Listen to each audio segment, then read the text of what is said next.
Good day, my name is Rhovy Odevilas and I will be doing a tepid sponge bath. Tepid sponging is a time-honored and well-known method of reducing the elevated temperature. Tepid water consists of two parts, which is cold water and one part is a boiling water, which renders the temperature of about 40 degrees Celsius and around about 105 degrees Fahrenheit. The purpose of it is to give a half bath or to clean a particular site of the body, specifically indicated to a bedbound, weak, or debilitated patients. And tepid sponge bath can significantly reduce fever and stress in febrile patients when performed correctly. For the assessment, assess the condition of the patient. This data will serve as the basis for evaluating the patient's response to treatment. Assess the client's ability to assist in the bathing process, as well as the personal hygiene preference. Review the client's chart for any limitation in physical activity. And remind the patient to call for assistance when getting up, because this combination of the elevated temperature and sponge bath that could weaken the patient. Next, assess the presence of external medical device or equipment or oxygen tubing. Lastly, observe the patient for elevated temperature and review the doctor's order. For the planning, bring the necessary equipment to the bedside or over bed table. Both must be administered for at least 30 minutes to be effective, and constant monitoring of the patient's body temperature is essential so that it does not drop below normal. Next, maintain a level of privacy throughout the procedure. And lastly, adjust the patient's bed on a certain height that is accessible for working, and this is beneficial for the nurse to protect her from straining her back. For the equipment for tepid sponge bath, bath basin, tepid water, 6 washcloth, bath thermometer, bath towel, blanket, and patient's gown, rubber sheet, patient thermometer, and clean gloves. For the implementation, first, identify the person and greet her by name. Hello, my name is Rhovy Odevilas and I will be your nurse today. May I know your name, ma'am? My name is Rowella Mary. Okay, Miss Rowella, can you tell me your birthday? My birthday is on October 24, 1998. Thank you. And explain the procedure to the patient. Miss Rowella, I will be doing a tepid sponge bath. It is a well-known method for reducing the elevated temperature, and it can be done by giving you a half bath or cleaning your particular site of your body. And it can reduce stress and fever, stress or fever. That's great to know. Thank you. It ensures the correct procedure and can be done to the correct patient and allay fear and anxiety to the procedure. Provide privacy. Close the door and window. It makes an ethical procedure. Third, perform hand hygiene and wear clean gloves because it diminishes spread microorganism. Next, follow the standard precaution in contact with blood or body fluids because it prevents a spread of infection. Cover the patient with blanket. It maintains privacy to ensure the patient's mental and physical comfort.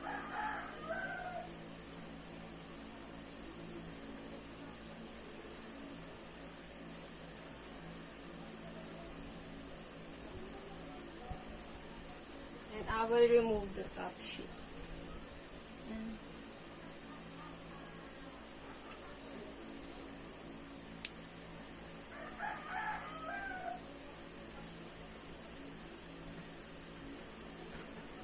hold this for a while? Just a while. Thank you.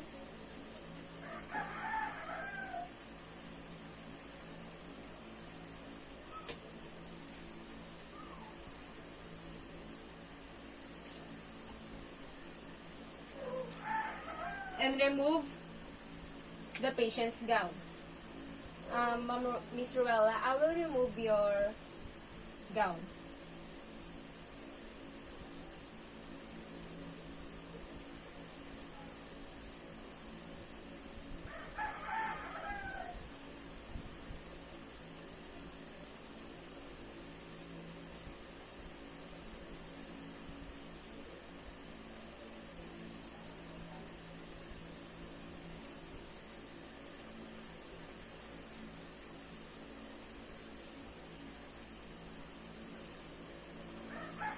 Keep the bath blanket over the body part that's not being sponged and ensure the windows and doors are closed to prevent drafts in the room.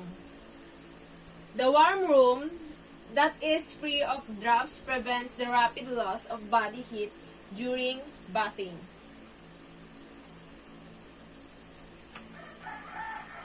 Place the rubber sheets or bed protector.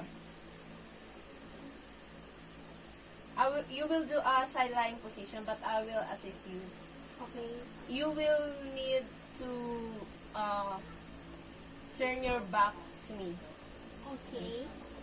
1, 2, 3.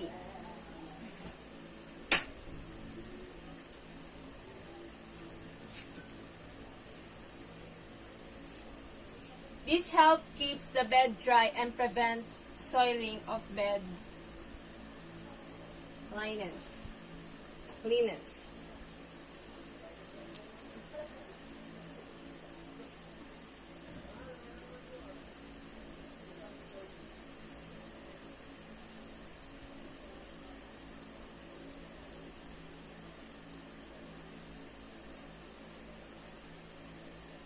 One, two, three.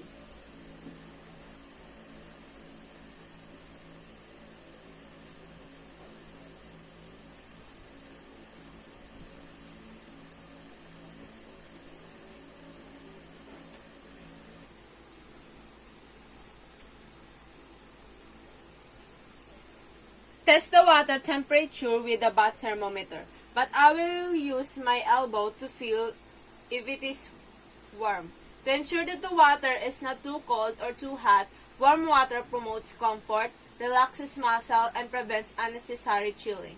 Testing water temperature prevents accidental burns. Place the 4 washcloth in water and squeeze it to avoid dripping.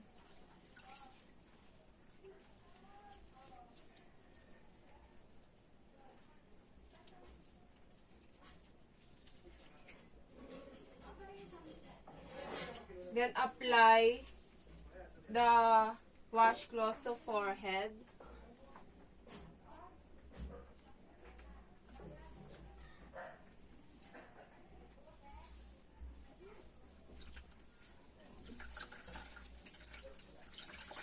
Another washcloth.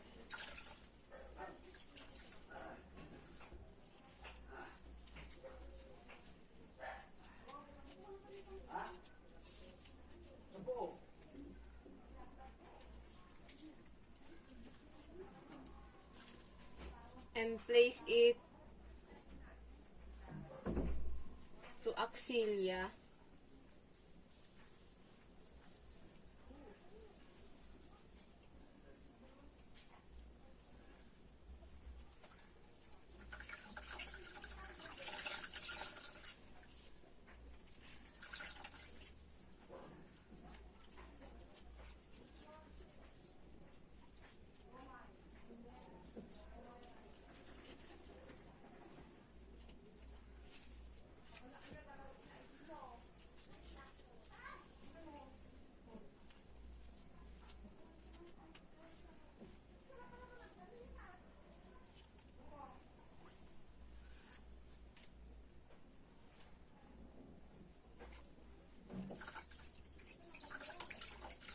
And the last one is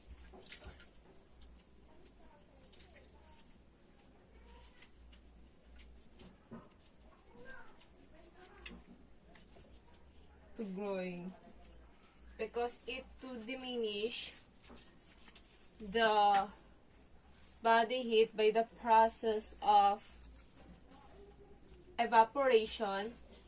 The axilla and groin are highly vascularized area that can provide rapid heat loss conduction. And do this for 20 to 30 minutes and repeat it if necessary. Heat transfer is more effective when compresses are applied on areas with large superficial blood vessel, such as the axilla and the groin areas. And I will place another towel across the chest of the patient.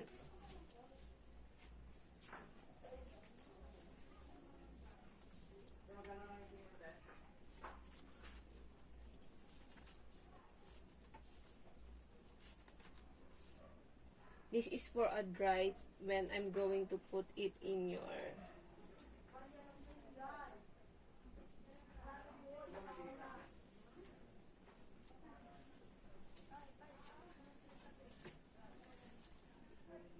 areas.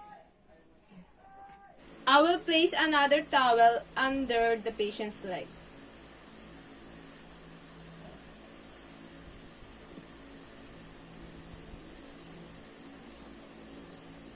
Can you lift? up? Yes, can you lift it just a little bit so that I will place a towel under your legs.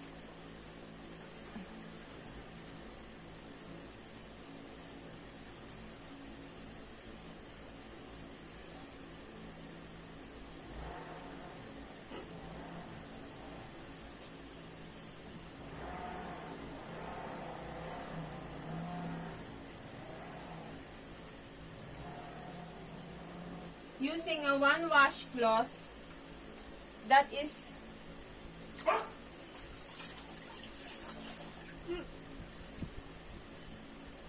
folded into a mitt, gently sponge an extremity for about 5 minutes using gentle but firm stroke.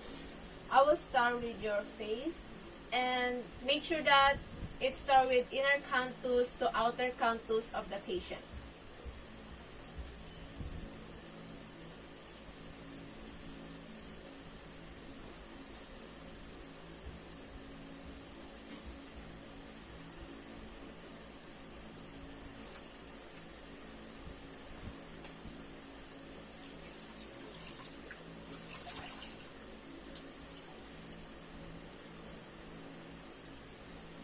Again, using one washcloth that is folded into a mitt,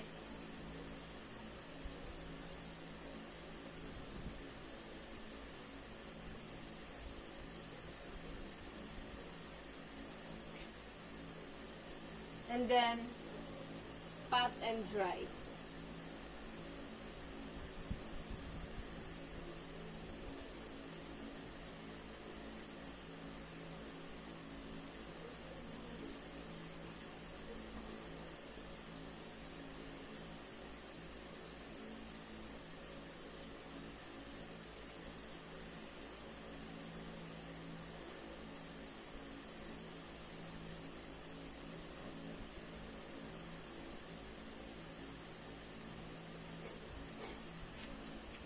Next is the upper extremities.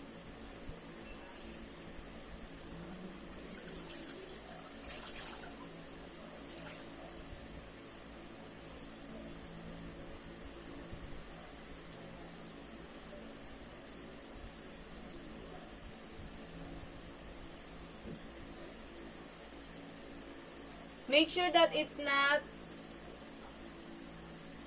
see the private part. And the upper extremity, it must be upward stroke, distal to proximal.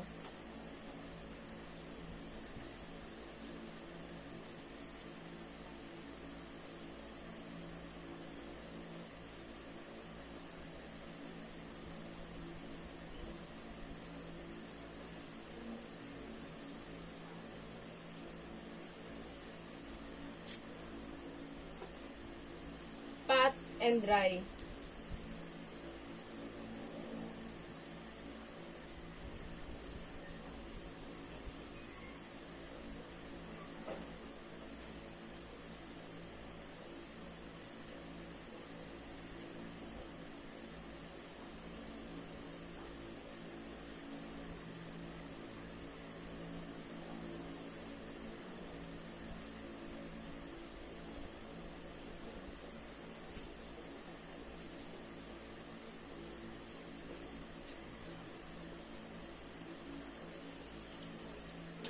Next is the other arm.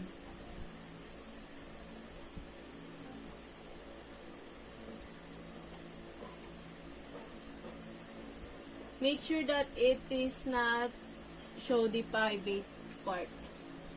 And again, upward stroke.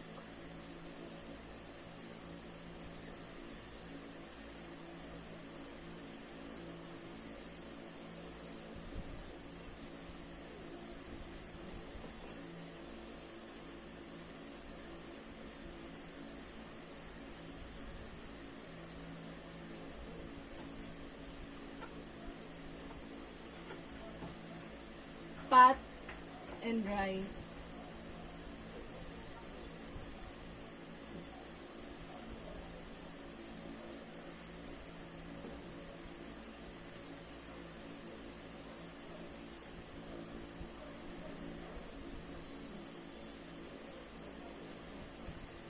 Next is the lower extremities.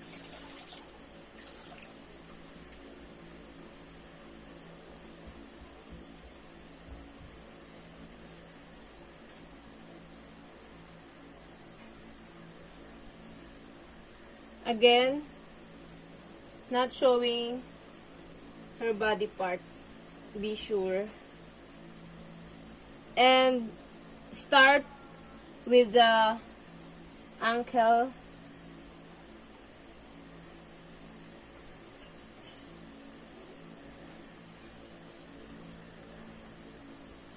to knee and to thigh.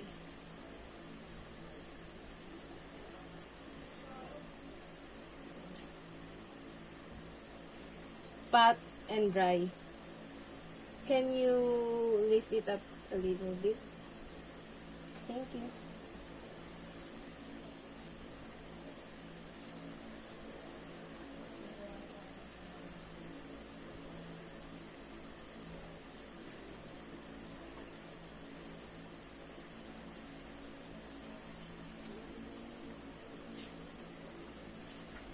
And do it with the other leg.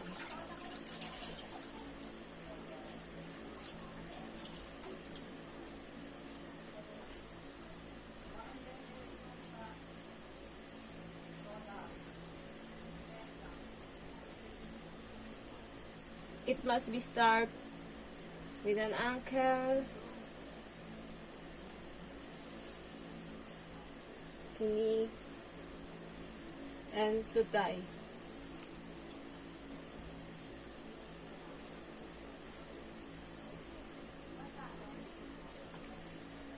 Can you lift it up a little bit again? Okay. Pat and dry.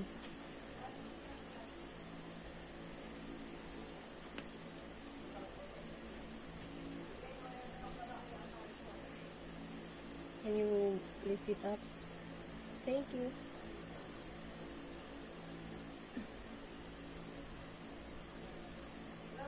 This monitor, the stroke must be reassuring and comfortable.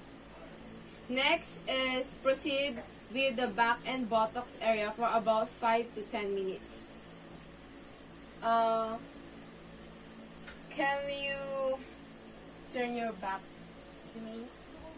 But I will assist you. 1, 2, 3.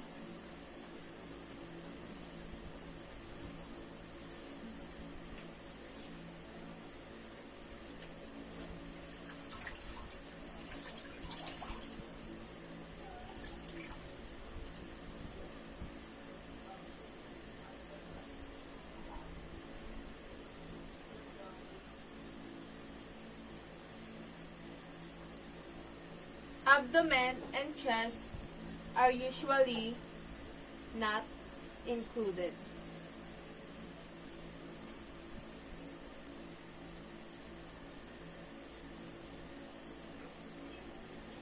Promote gradual heat loss through a conduction and evaporation. Continue the sponge bath to other extremities, back and buttocks for 3 to 5 minutes each. Determine the temperature every 15 minutes.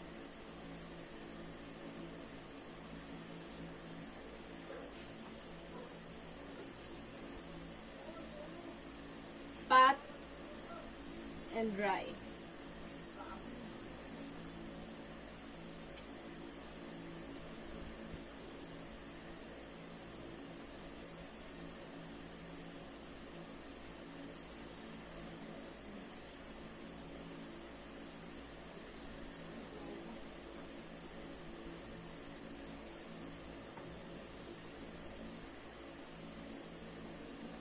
Okay. 1, 2, 3.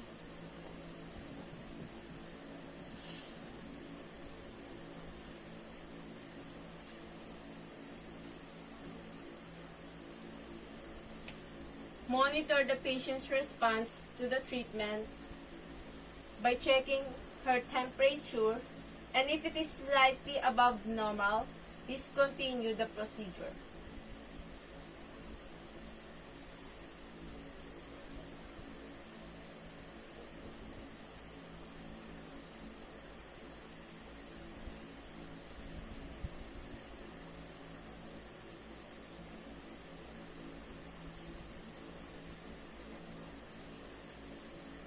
Your temperature is Wow.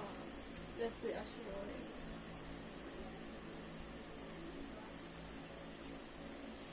change water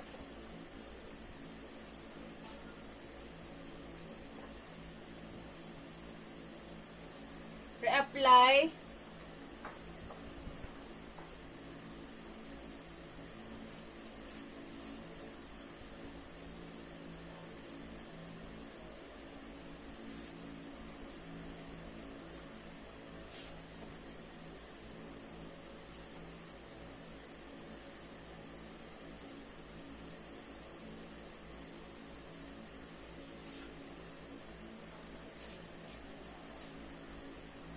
reapply freshly moistened washcloth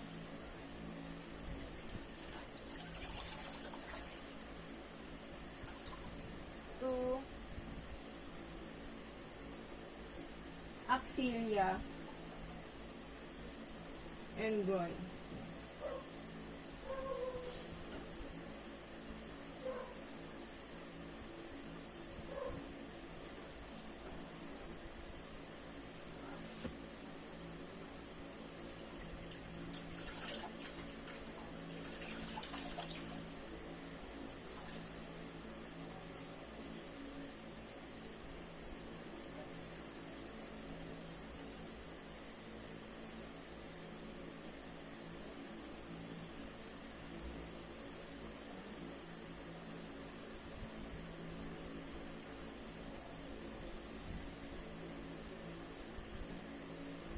It allows evaporation of body heat to occur naturally.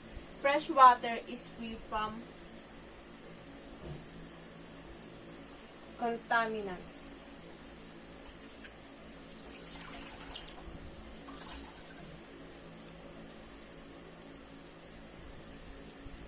In the groin area.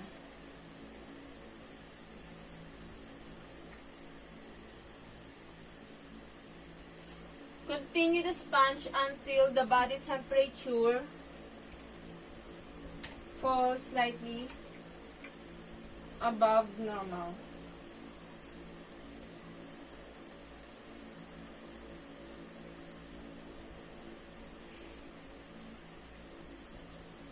Bathing each body part for 3 to 5 minutes should be done because the body continues to cool even after the bath is finished.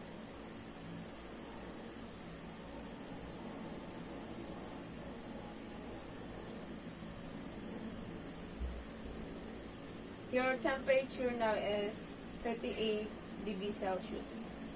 It means it's slightly above normal. Use the remaining washcloth to dry the patients thoroughly.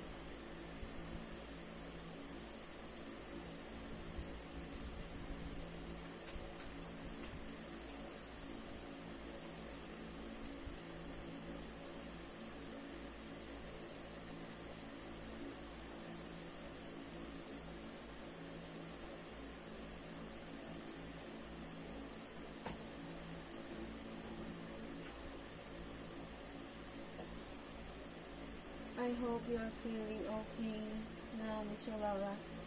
Yeah. Thank you. Thank you for your concern, nurse. You're welcome. Yeah. I'm feeling good because of your tender care.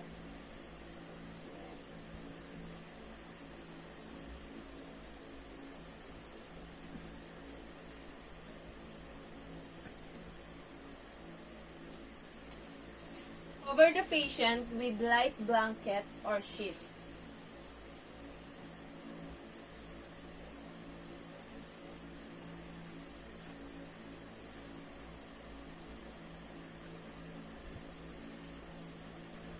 The light blanket will not trap heat in the patient.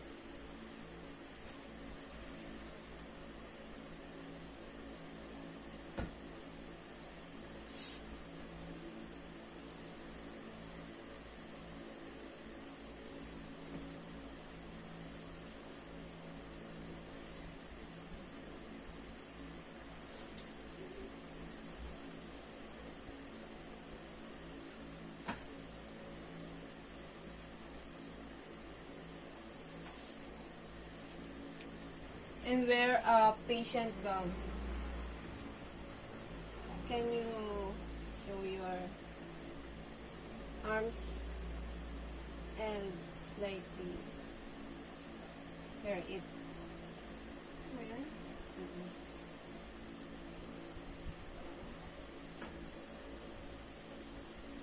Into the other hand.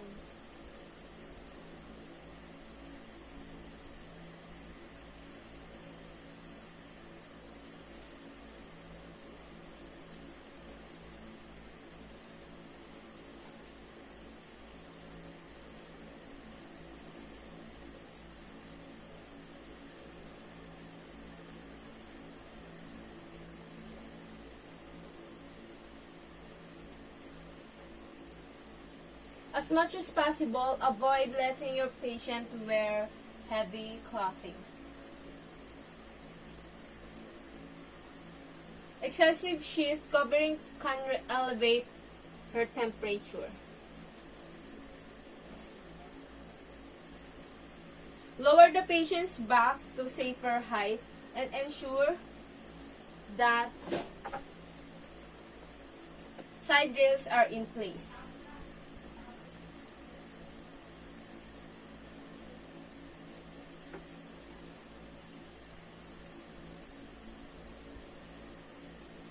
I hope we can now sleep. I feel sleepy right